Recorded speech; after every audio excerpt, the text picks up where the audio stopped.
एक समय माफिया से नेता बने बाहुबली नेता मुख्तार अंसारी का गढ़ पूर्वांचल माना जाता है। मुख्तार के खिलाफ गुनाहों की लिस्ट लंबी है। यूपी पुलिस के मुताबिक देश भर में मुख्तार अंसारी पर करीब 61 केस दर्ज है। इन पर हत्या समेत दंगे भड़काने जैसे केस लगे थे।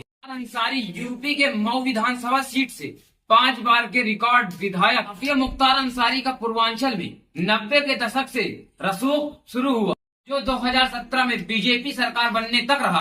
बीजेपी सरकार बनने के बाद माफिया से नेता बने मुख्तार पर शिकंजा कसना शुरू कर दिया।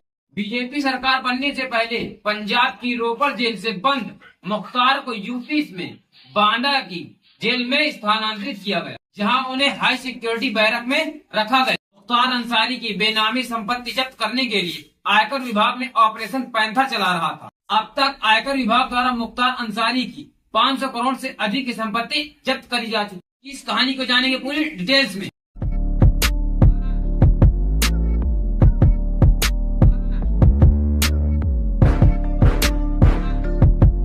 मुख्तार अंसारी का जन्म गाजीपुर जिले के मोहम्मदाबाद में 3 जुलाई 1963 को हुआ।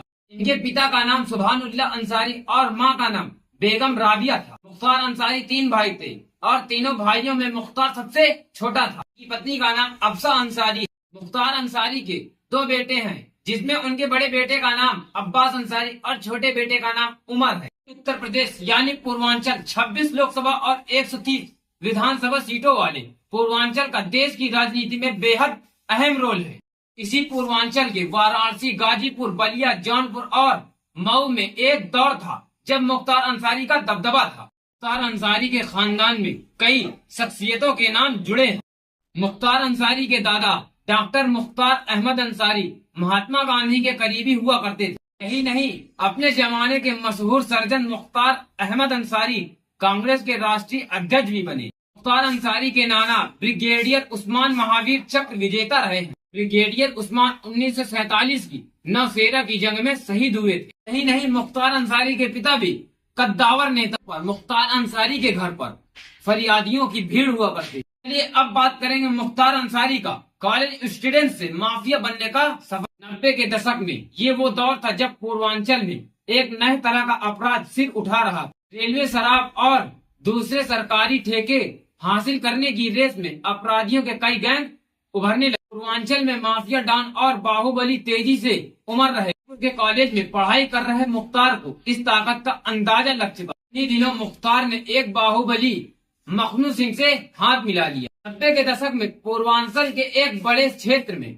वाराणसी, जौनपुर, गाजीपुर, मऊ और बलिया में उमड़ते हुए बाहुबली मुख्तार अंसारी का दबदबा कायम हो चुका और वो प्रदेश की राजनीति में कई नेताओं की नजर में आ गया। धीरे धीरे राजनीति में उसकी पूछ बढ़ रही। 1985 में मुख्तार अंसारी का भाई अफजाल अंसारी पहली बार विधानसभा चुनाव लड़ने के लिए मैदान में उतरा था। उस समय मुख्तार का असर कुछ ऐसा था कि पहली बार में ही अफजाल अंसारी को जीत मिल गई। इसके बाद 1989 के चुनाव में भी अफजाल अंसारी को जीत मिली। अफजाल ने भले ही मुख्तार से पहले राजनीति में एंट्री ली, लेकिन उनकी दोनों जीतों में मुख्तार के दबदबे और रुतबे का बड़ा हाथ था। 1996 में मुख्तार अंसारी खुद चुनावी मैदान में उतर गया। अंसारी पहली बार में ही मऊ सीट से विधानसभा चुनाव जीतकर पूर्वांचल की राजनीति का बड़ा नाम हो गया। मुख्तार अंसारी लगातार 5 बार इसी सीट से विधायक। वर्चस्व की लड़ाई में उसकी ब्रजेश सिंह से दुश्मनी पुरानी थी। 2001 में मुख्तार पर जानलेवा हमला हुआ। कहा जाता है कि हमला ब्रजेश सिंह और उसके लोगों ने किया। इस हमले में मुख्तार के 3 साथी मारे गए थे और ये बाल बाल बच गया। आज की इस वीडियो में बस इतना ही। मिलते हैं इस वीडियो के नेक्स्ट पार्ट में।